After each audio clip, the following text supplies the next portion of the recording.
Парк Зарядье. Здесь, в центре Москвы, у стен Кремля. За мной вы видите как раз башни этой древней крепости. Проходит 4-й фестиваль Русского географического общества под названием «Открываем Россию заново вместе». И, наверное, место лучшее для этого фестиваля и не придумать, ведь сам парк Зарядье задумывался как такая мини-Россия. Здесь представлены различные климатические и ландшафтные зоны нашей огромной страны. Тут можно увидеть и знакомый всем березняк средней полосы, и карликовые растения тундры, и буйную зелень субтропиков. Все это растительное многообразие дополнила и мультинациональная деревня, которую построили специально к фестивалю. Здесь можно увидеть и чум, и юрту, и казачье подворье. Также тут появилась и нарядная белая якутская ураса.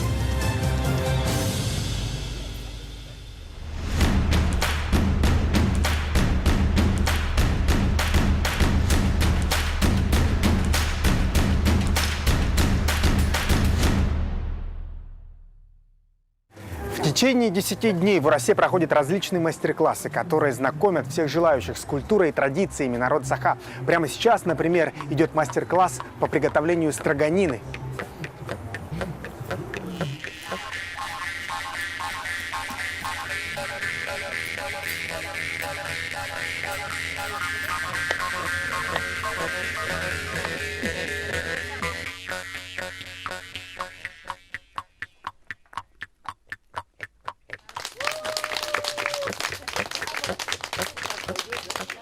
Основным самым главным критерием строганины – это когда ее поймали, она должна быть сразу заморожена. Если она сначала умерла, потом заморожена, это не строганина, это просто свежезамороженная рыба. И поэтому у нас на севере ее добывают уже с конца октября, примерно до января. Это тяжелейший физический труд, когда она добывается при минус 20 или минус 40, минус 50 градусах. Нашей якутской строганине урой! Айхау! Впервые пробую, потрясающе. Просто потрясающе. Я вообще рыбу люблю, но это что-то небесное. Специфично, но прикольно. Это необыкновенный вкус, и это, конечно, дома так не сделаешь в домашних условиях. Гости фестиваля смогли увидеть и северные танцы, и услышать звук хамуса.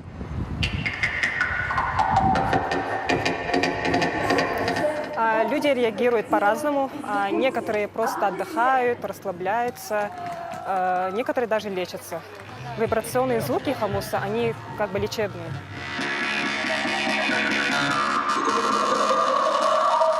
Наша ураса очень популярна, это я знаю точно. Очень много народу посетила. Она самая масштабная здесь. Если вы пройдетесь по этому фестивалю, вы увидите, что не так много регионов представлено. И быть в числе вот этих регионов, это, конечно же, очень почетно. Какая-то полнота во всем. Нет излишества, нет какого-то придуманного, все натуральное, самое необходимое. Но все настолько подобрано, аккуратно, все настолько практично, просто изумительно.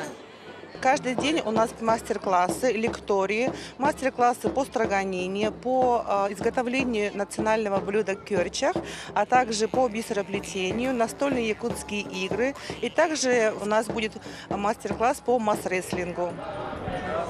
Изумляла якутская ураса и высоких гостей. Слушай, это дворец вообще, какая-то юрта, дворец настоящий.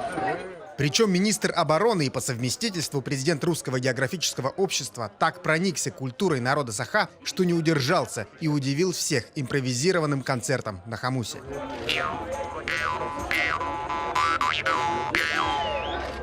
Браво!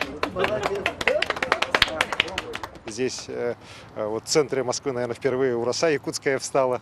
Большой интерес. И сегодня и Сергей Кужугетович, и Валентина Ивановна Матвиенко, они с очень большим интересом посмотрели нашу экспозицию. Мы должны продвигать свой регион. К сожалению, в России в целом о других регионах знают не так много. И вот в этой части, конечно же, я считаю, что Русское географическое общество делает очень большую работу, когда знакомит регионы страны между собой. Причем посмотреть на кусочек Якутии в самом центре Москвы приходили не только жители и гости столицы, но и якутяне. Покровчанка Наталья Скрябина оказалась в Москве проездом, но когда услышала, что у стен Кремля появилась ураса, сразу же отправилась в Зарядье. Я как туристка в нашей столице, в городе Москве, конечно, в Заряде бываю. Но сегодня все мои ожидания превзошли. Во-первых, нас угостили очень вкусной рыбой строганиной. Наша ураса очень красивая, мне кажется, красивее всех. На этом фестивале каждый представленный регион хотел показать свою самобытность. Кубанские казаки угощали гостей арбузами и развлекали песнями. Чукотка знакомила всех пришедших с традиционными танцами. Но, кажется, Якутия на фестивале смогла действительно выделиться. В Москву привезли мумии мамонтенка Юки и 2 пещерных львят, которых нашли в Арктике. Экспонаты выставляются в этом специальном боксе. Там постоянная температура, минус 20 градусов. Это необходимо для того, чтобы мумии хорошо сохранялись. Здесь находится и мамонтенок, и 2 львенка. Львят зовут Борис и Спартак. Так звали людей, которые их нашли, но здесь есть один нюанс. Когда начались исследования, выяснилось, что Спартак оказался девочкой. Ими решили не менять. На эти уникальные экспонаты можно было посмотреть и днем, и ночью. Доступ к боксу был круглосуточный. И увидеть доисторических животных хотели тысячи посетителей парка. Очень интересно посмотреть, прикоснуться к истории, что когда-то вот ходили такие у нас мамонтенки. Конечно, жалко стало вот этих вот маленьких котят. Сложно представить, как им много лет, и вообще вот это вот период времени осуществить, что мы видим сейчас то, что было очень давно. Приятные впечатления, конечно. Побыли в истории. Приезжайте почаще с новыми экспонатами. Причем пещерные львята представляют и большой научный интерес. Вот эти львы, они могут дать информацию об экстерьере, потому что они уже более такие взрослые, у них уже есть взрослая шерсть, то есть мы можем реконструировать именно цвет этих животных, которая доселе была неизвестна. На фестивале якутские палеонтологи рассказали и о своей последней масштабной экспедиции на Новосибирские острова. Там удалось сделать несколько интересных открытий, а некоторые находки и вовсе тянут на сенсацию. Вот так выглядит главная находка — лопатка мамонта, который жил 20-40 тысяч лет назад. Здесь остался костяной наконечник, обломанный с 2 сторон. Это доказательство охоты древнего человека. Это самый первый факт охоты на мамонта человеком, да? Были отдельные фрагменты, отдельные части, там позвонок или таз, там, а такого вот именно скелет с 50% там останков не было еще. Здесь можно определить древние люди, как их разделывали, что первым делом они ели там. Организаторы фестиваля говорят, что главная задача праздника состоит в том, чтобы подтолкнуть россиян к путешествиям по своей стране. Мы в свое время начали делать этот фестиваль, по секрету вам скажу, для ленивых. Знаете, есть магазин на диване, есть много чего, а тут путешествие на диване, вроде как вот никуда не выезжая, приехал на фестиваль и посмотрел якобы всю страну. На самом деле в этом была своя хитрость, и когда начинали, мы хотели сделать из этого фестиваля такую приманку, чтобы человек попробовал, посмотрел, потрогал, заразился и поехал по стране. Рассказывает о самых волшебных местах России и фотограф-путешественник Сергей Карпухин. Во время фестиваля он читал лекции всем желающим о неизведанной Якутии. Каждый год он приезжает в нашу республику в поисках уникальных кадров. И именно его фотографии гранитных городов Улахан-Сис в Алаиховском Улусе попали на обложку журнала National Geographic. А что вас больше всего удивило, когда вы впервые попали в Якутию? Меня не то что удивило, но именно привлекло и привлекает именно вот первозданность, настоящая первозданность, которая еще сохранилась в Якутии. Дело в том, что меня интересуют те места, которые как-то еще профессионально никем не визуализированы. Таких мест больше всего как раз именно в Якутии, потому что там очень много труднодоступных территорий, которые действительно никто еще никак не показывал, не освещал и так далее.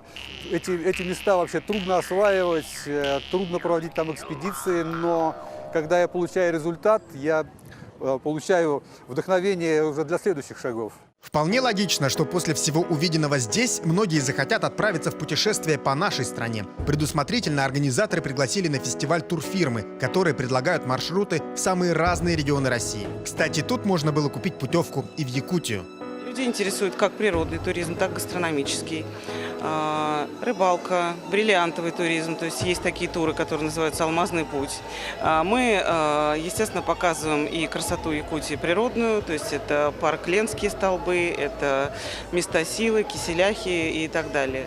Но Якутия нам интересна в целом как регион, потому что интерес и спрос потихонечку растет. У нас есть сейчас туристы, которых мы отправляем к вам и зимой, и летом. Если зима, в основном это все история, связанная с вашими фишками холода, с фестивалем «Полюс холода», потому что это очень популярно, особенно, кстати, у иностранцев. Нам интересно еще чуть-чуть развивать вашу этнику, да, потому что у вас есть интересные мероприятия, фестивали, например, СААХ. В этом году мы отправили первую сборную группу, очень понравилось, всем колоритно, красиво, очень эмоционально. И в следующем году мы тоже хотим отправить несколько групп именно под фестиваль, чтобы показывать таким образом, все раскрывать и культурную составляющую, а не только там, да, природное богатство Якутии. А некоторым гостям фестиваля и турфирма оказалась не нужна, чтобы добраться до Якутии. Был я в Якутии 4 дня назад, в Якутске. Снимали на берегу Лены, очень красиво. Надеемся вернуться, потому что нам еще до Певека надо добраться, и добираться мы будем, скорее всего, через Якутск. Но это не первое мое посещение Якутии, но замечательный край.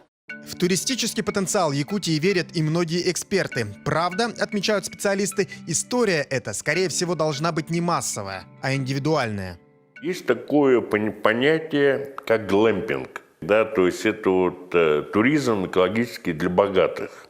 Это тоже мы можем сделать у себя, да? Именно ориентируясь вот на такого туриста, который готов заплатить за то, что он побывал в таком месте уникальном, да, но ему нужны условия ровно такие же, как он будет в Таиланде или в Дубае, да, 5-7 звезд ему нужно.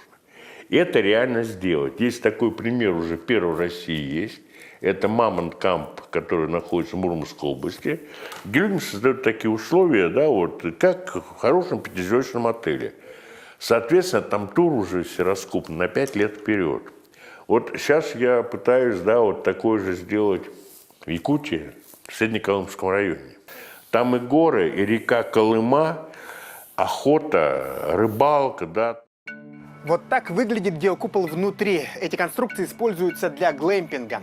Площадь 28 метров. Здесь предполагается двухместное размещение, 2 кровати, шкафчик, столик, стулья и, конечно же, панорамное окно, через которое можно любоваться красотой, закатами, рассветами, северным сиянием. В общем, всем тем, что вас может окружать.